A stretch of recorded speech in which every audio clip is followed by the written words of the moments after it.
शब्द।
सत्य ही है जो अपने गुण और दोषों की निरपेक्ष भाव से परखकर विचार शक्ति की ताकत से समभाव समदृष्टि की महान युक्ति को अपना लेता है। उसका संकल्प व रोना झुकना समाप्त हो जाता है। उस सज्जन की भक्ति प्रबल और शक्ति ताकतवर हो जाती है और ख्याल अफुर हो जाता है। इस प्रकार इंसान बेखौफा बेखतरा हो स्वतंत्रता से जगत में विचरता है तथा अपना शासक स्वयं बन जाता है, जो कि लक्षण है सत्वस्तु का।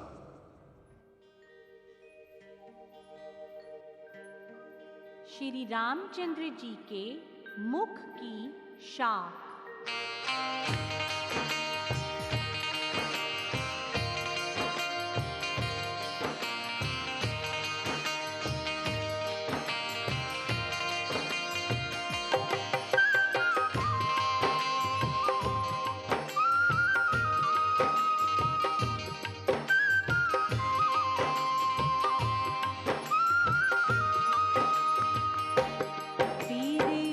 समभाव समदृष्टि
संभाव समदृष्टि वाली सरगुण निर्गुण एक निगाया और एक ही सुहाया। ओ मेरी साजना, ओ मेरी साजना, सरगुण निर्गुण एक निगाया और एक ही सुहाया। सियापति रामचंद्र जी की जय, सियापति रामचंद्र जी की जय, पवन सुत हनुमान जी की जय, पवन सुत हनुमान जी की जय, उमापति महादेव जी की जय, उमापति महादेव जी की जय, सियापति रामचंद्र जी की जय, सियापति रामचंद्र जी की जय, पवन सुत हनुमान जी की जय, पवन सुत हनुमान जी की जय, उमापति महादेव जी की जय, उमापति महादेव जी की जय, सियापति रामचंद्र जी की जय, सियापति रामचंद्र जी की जय, पवन सुत हनुमान जी की जय, पवन सुत हनुमान जी की जय, उमापति महादेव जी की जय, उमापति महादेव जी की जय, सियापति रामचंद्र जी की जय, सियापति रामचंद्र जी की जय, पवन सुत हनुमान जी की जय, पवन सुत हनुमान जी की जय, उमापति महादेव जी की जय, उमापति महादेव जी की जय, सियापति रामचंद्र जी की जय, सियापति रामचंद्र जी की जय, पवन सुत हनुमान जी की जय, पवन सुत हनुमान जी की जय, उमापति महादेव जी की जय, उमापति महादेव जी की जय, सियापति रामचंद्र जी की जय, सियापति रामचंद्र जी की जय, पवन सुत हनुमान जी की जय, पवन सुत हनुमान जी की जय, उमापति महादेव जी की जय, उमापति महादेव जी की जय, सियापति रामचंद्र जी की जय, सियापति रामचंद्र जी की जय, पवन सुत हनुमान जी की जय, पवन सुत हनुमान जी की जय, उमापति महादेव जी की जय, सियापति रामचंद्र जी की जय, पवन सुत हनुमान जी की जय, उमापति महादेव जी की जय।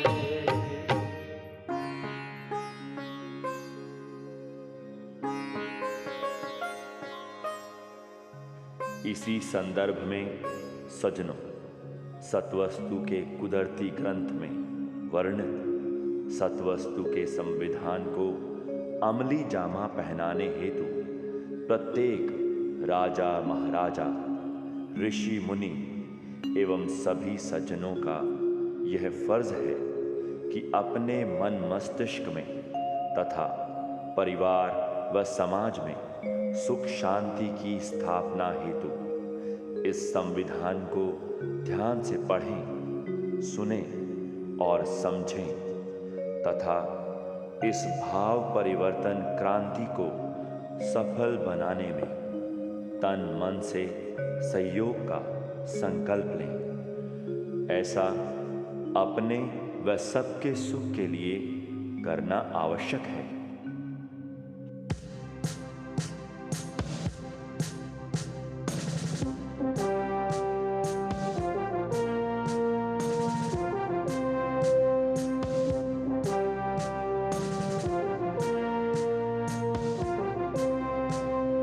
श्रेष्ठ मानव की पहचान, वाह भई वाह, वाह भई वाह, निर्मल बुद्धि स्वच्छ ख्याल, क्या है कमाल, क्या है कमाल, सज्जनता का प्रतीक वही है, हाँ जी हाँ, हाँ जी हाँ, हर सज्जन का मीत वही है, हाँ जी हाँ, हाँ जी हाँ, श्रेष्ठ मानव की पहचान, वाह भई वाह, वाह भई वाह, निर्मल बुद्धि स्वच्छ ख्याल, क्या है कमाल, क्या है कमाल, सज्जनता का प्रतीक वही है, हाँ जी हाँ, हाँ जी हाँ,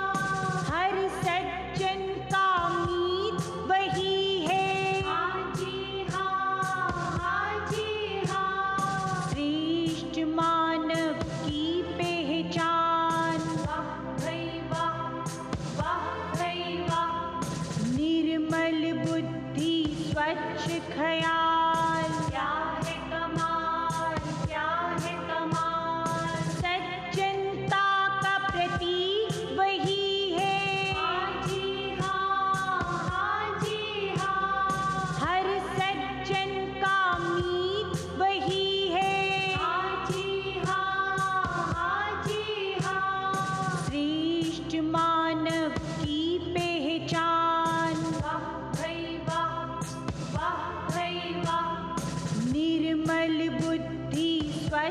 ख्याल। क्या है कमाल, क्या है कमाल। सज्जनता का प्रतीक वही है। हाँ जी हाँ, हाँ जी हाँ। हर सज्जन का मीत वही है।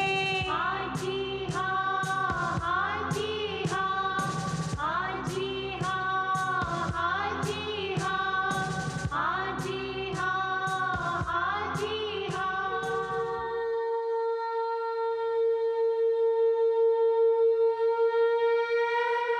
जो अभी आप सब ने सुना व देखा, उस सब को समझते हुए हम अंततः कह सकते हैं कि सतयुग का ज्ञान विज्ञान सर्वश्रेष्ठ होता है। तभी तो उस युग को स्वर्णिम युग कहते हैं और उस युग की संस्कृति, भाव स्वभाव, गुण संस्कार, कला कौशल, विशुद्धता के प्रतीक होते हैं।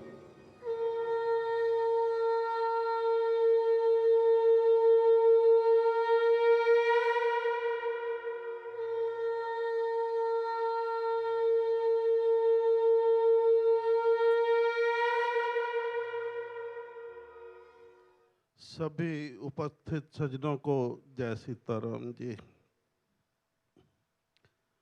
सतयुगी नैतिकता। धर्म ग्रंथों के अनुसार यह तो सर्वविदित ही है कि कुदरत ने समय काल को 4 युगों में बांट रखा है। सतयुग, त्रेता, द्वापर और कलयुग। वर्तमान युग कलयुग है। कुदरत के नियम अनुसार कलयुग के बाद सतयुग एक सुनहरा युग आना सुनिश्चित है। इसलिए इस सत्य के प्रति जागरूक हो सतयुग की नैतिकता के अनुरूप समय पर ही ढलना अवश्यम भावी है। इसीलिए युग परिवर्तन उद्घोष नामक आयोजन रखना आवश्यक समझा गया, ताकि सभी लोगों का सत्वस्तु की सुदृढ़ और सर्वोत्कृष्ट संस्कृति से परिचय कराया जा सके।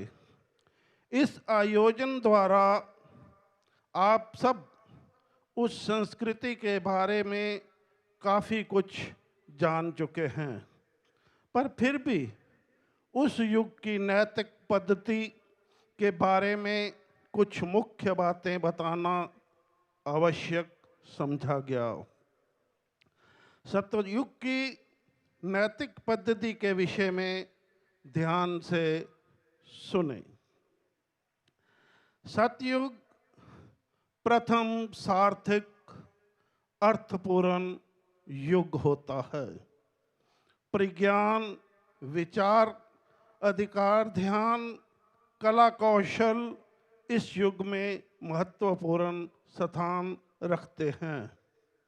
ध्यान विशेषतः इस युग में उत्तम स्थिति को प्राप्त होता है तथा समस्त मनुष्य श्रेष्ठ, शुद्ध एवं भलाई के महान कार्यों में संलग्न सदा प्रसन्न रहते हैं। तब कोई रोग शोक, भिन्न भेद, जात पात, अमीरी गरीबी, गरूरी मगरूरी, पीरी वजीरी, खुशी गमी या मान अपमान नहीं होता। मनुष्य जो चाहता है वह कला शक्ति द्वारा ही प्राप्त कर लेता है।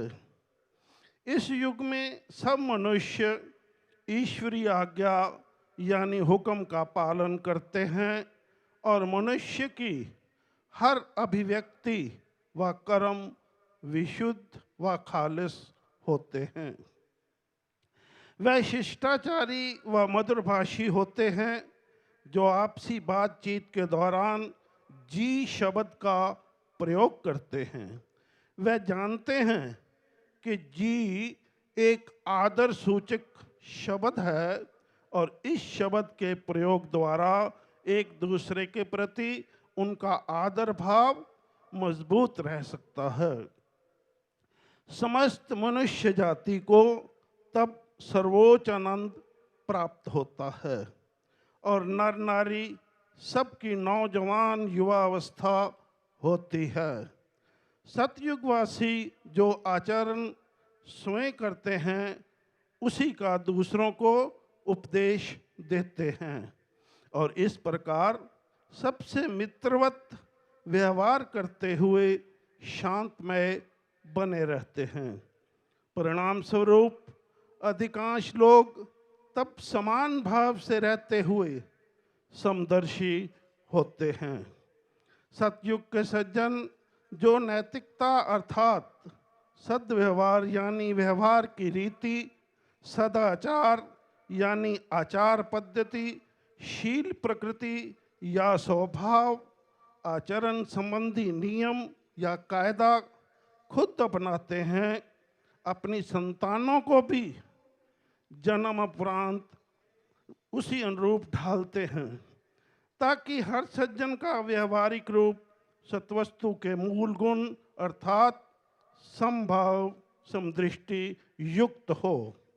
ऐसा करना वह केवल अपना कर्तव्य ही नहीं बल्कि धर्म भी समझते हैं।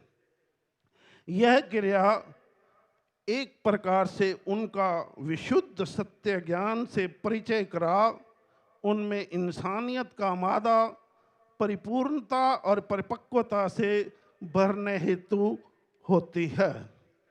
सतयुग में संतोष, धैर्य, सच्चाई, धर्म, निष्कामता, परोपकारता और ध्यान नैतिकता के स्तंभ होते हैं।